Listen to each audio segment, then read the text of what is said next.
नमस्कार बच्चों, एडुविला point channel में आप सभी का स्वागत है। तो चलिए शुरू करते हैं आज की वर्कशीट। और आज की वर्कशीट है क्लास 7 के हिंदी की वर्कशीट संख्या 36।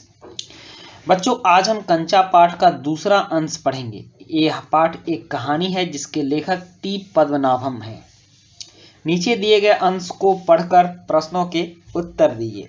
तो अभी तक हमने इसमें पढ़ा है कि अप्पू विद्यालय से लौट रहा था और रास्ते में वह दुकानों को देखता था और उसके दिमाग में एक कहानी चल रही थी, कौवा और लोमड़ी वाली, सियार वाली। तो इसके बाद आगे का अंश है कि वह क्लास में बैठा हुआ था और उसके साथ क्या घटित होता है, इस चीज को हम लोग देखते हैं। उसने हड़बड़ी में पुस्तक खोलकर सामने रख ली। रेलगाड़ी का सबक था। रेलगाड़ी रेलगाड़ी, पृष्ठ 37। घर पर उसने यह पाठ पढ़ लिया है। मास्टर जी बीच बीच में बेंत से मेज ठोकते हुए ऊंची आवाज में कह रहे थे, बच्चों तुम में से कई ने रेलगाड़ी देखी होगी। उसे भाप की गाड़ी भी कहते हैं क्योंकि उसका यंत्र भाप की शक्ति से ही चलता है। भाप का मतलब पानी से निकलती भाप से है। तुम लोगों के घरों के चूल्हे में भी अप्पू ने भी सोचा रेलगाड़ी। उसने रेलगाड़ी देखी है। छुक छुक, यही रेलगाड़ी है। वह भाप की भी गाड़ी का मतलब समझता था। मास्टर जी की आवाज अब कम ऊंची थी। वे रेलगाड़ी के हर एक हिस्से के बारे में समझा रहे थे। पानी रखने के लिए खास जगह है, इसे अंग्रेजी में बॉयलर कहते हैं। रेलगाड़ी में जो पानी रखने का जगह होता है वह उसे बॉयलर कहते हैं। यह लोहे का बड़ा पीपा है, लोहे का गोल इस तरह का पीपा होता है जिसमें पानी रखा जाता है, इस तरह का बंद होता है।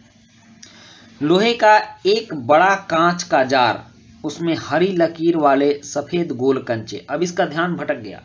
यह लोहे का पीपा सुनते ही इसे ध्यान आया, लोहे का एक बड़ा कांच का जार, बड़े आंवले जैसे कंचे। जॉर्ज जब अच्छा होकर आ जाएगा, अप्पू का दोस्त है जॉर्ज और शायद उसे कोई बीमारी है, तो अप्पू सोचने लगा कि जॉर्ज जब अच्छा होकर आ जाएगा तब उससे कहेगा।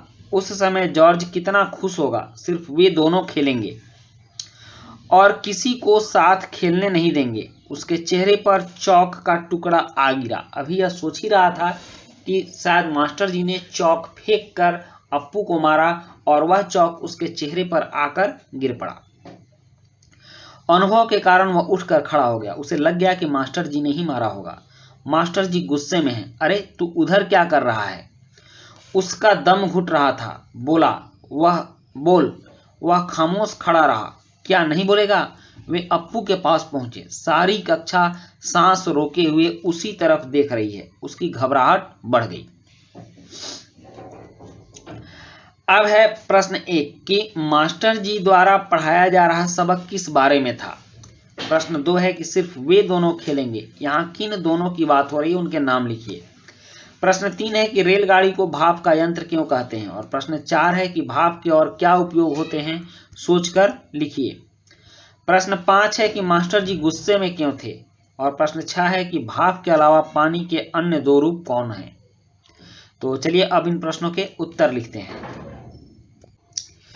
प्रश्न 1, मास्टर जी द्वारा पढ़ाया जा रहा सबक किस बारे में था। उत्तर, मास्टर जी द्वारा पढ़ाया जा रहा सबक रेलगाड़ी के बारे में था।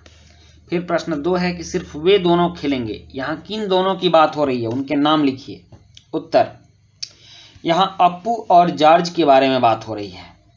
नेक्स्ट है प्रश्न 3 कि रेलगाड़ी को भाप का यंत्र क्यों कहते हैं। उत्तर, क्योंकि यह भाप से चलती है। प्रश्न 4 है कि भाप के और क्या उपयोग होते हैं, सोचकर लिखिए। उत्तर है कि भाप से भोजन भी पकता है, जैसे मोमोज। फिर प्रश्न 5 है कि मास्टर जी गुस्से में क्यों थे। उत्तर, क्योंकि अप्पू का ध्यान कहीं और था। प्रश्न 6 है कि भाप के अलावा पानी के अन्य दो रूप कौन से हैं। तो पानी के अन्य दो रूप हैं जल और बर्फ। तो बच्चों, ये थी आपकी आज की वर्कशीट। आज की वर्कशीट कंप्लीट होती है। वीडियो अच्छी लगी हो तो लाइक, सब्सक्राइब, कमेंट जरूर कीजिएगा। मिलते हैं नेक्स्ट वीडियो में। Thank you.